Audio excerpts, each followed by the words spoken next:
नमस्कार दोस्तों, आपका मेरे इस चैनल पे स्वागत है। आज हम आपको खंडवा स्थित दादाजी धूनी वाले इनके जो मंदिर है उनके दर्शन कराएंगे। तो चलिए शुरू करते हैं।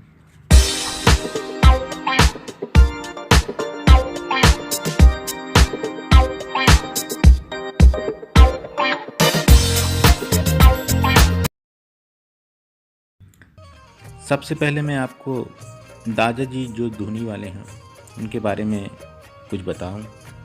भारत के बड़े संतों के बारे में जब भी हम बात करते हैं तो खंडवा स्थित धूनी वाले दादाजी का नाम जरूर आता है। ये एक ऐसे संत थे जिन्हें उनके भक्त स्वयं शिव का अवतार मानते थे। आज भी इनके भक्तों के बीच दादाजी के द्वारा किए जाने वाले चमत्कारों के किस्से बहुत प्रसिद्ध हैं। गुरु पूर्णिमा पर 3 दिन के मेले में देश विदेश से 5 लाख श्रद्धालु इनके दर्शन के लिए खंडवा पहुंचते हैं। धूनी वाले दादाजी के बारे में ये कोई भी नहीं जानता कि इनका जन्म कहाँ और कब हुआ था, लेकिन इनसे जुड़ी एक प्रसिद्ध कहानी है जिसमें माँ नर्मदा ने खुद धूनी वाले दादाजी को भगवान शिव का अवतार बताया था। 18वीं सदी में एक बड़े साधु गौरी शंकर महाराज अपनी टोली के साथ नर्मदा मैया की परिक्रमा किया करते थे। वह शिव के बहुत बड़े भक्त थे। उन्होंने जब नर्मदा परिक्रमा पूरी की तब माँ नर्मदा ने उन्हें दर्शन दिए। उन्होंने भगवान शिव के दर्शन की लालसा माँ नर्मदा के सामने रखी। तब माँ नर्मदा ने कहा था कि तुम्हारी टोली में ही केशव नाम के युवा के रूप में भगवान शिव स्वयं मौजूद है। गौरी शंकर महाराज तुरंत ही दौड़े दौड़े उनके पीछे भागे और केशव में उन्हें भगवान शिव का रूप दिखाई दिया। बस इसी दिन से दादाजी की पहचान हुई। दादाजी धूनी वाले के देश विदेश में कई अनुयायी हैं। दादाजी अपने भक्तों की हर मुराद पूरी करते थे, लेकिन स्वयं बड़ी ही सादगी से जीवन व्यतीत करते थे। उनके साथ में उनकी सेवा के लिए छोटे दादाजी रहते थे। वे जहाँ भी रहते वहाँ पर वह धूनी रमाते थे।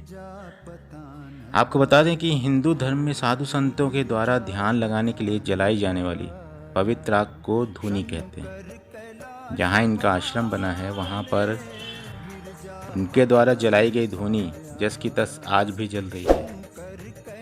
दादाजी हमेशा अपने हाथ में एक डंडा रखते थे, इसलिए उनके कुछ भक्त उन्हें डंडे वाले दादाजी भी कहते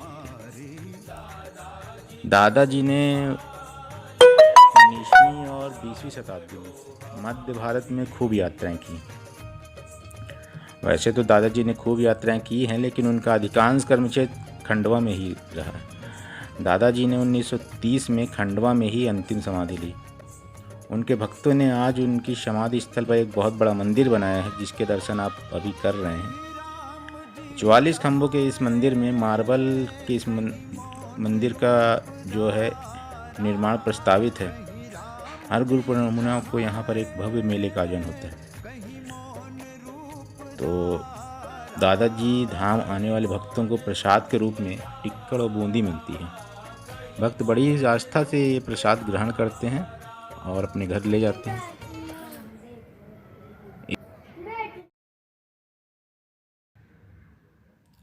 दादाजी अपने भक्तों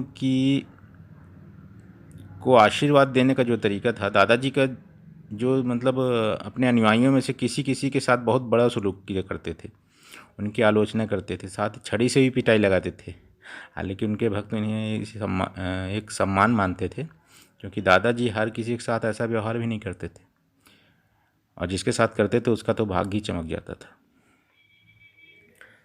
तो ये कुछ बातें थीं दादाजी धूनी वाले उनके बारे में, जो एक शिव का रूप कहा जाता है उन्हें।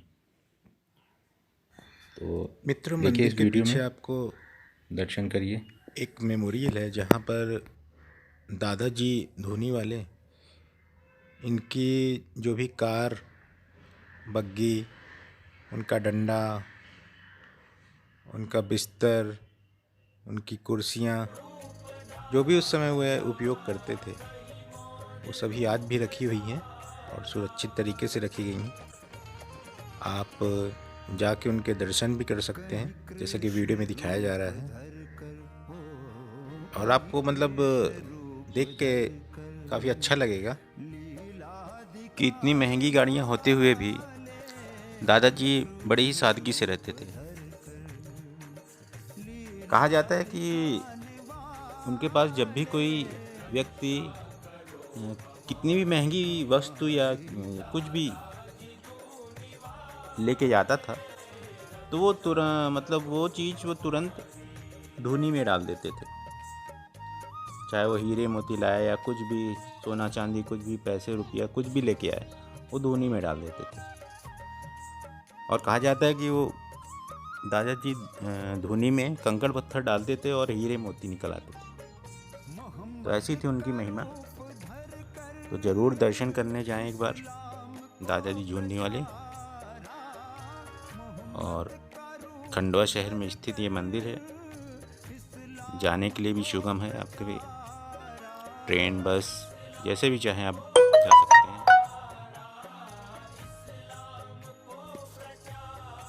तो बोलिए दादाजी धूनी वाले जय।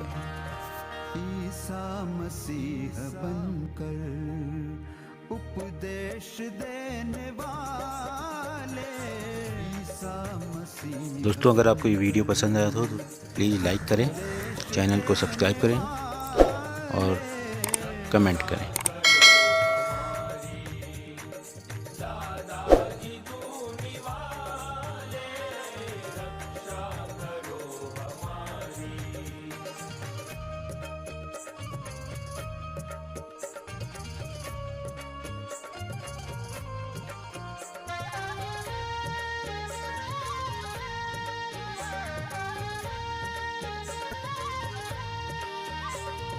नानक कहीं कहाए, कहीं बौद्ध जा कहाए।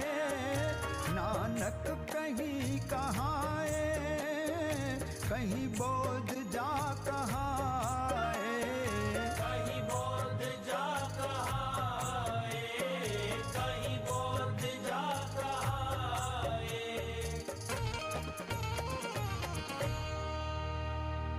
कबीरा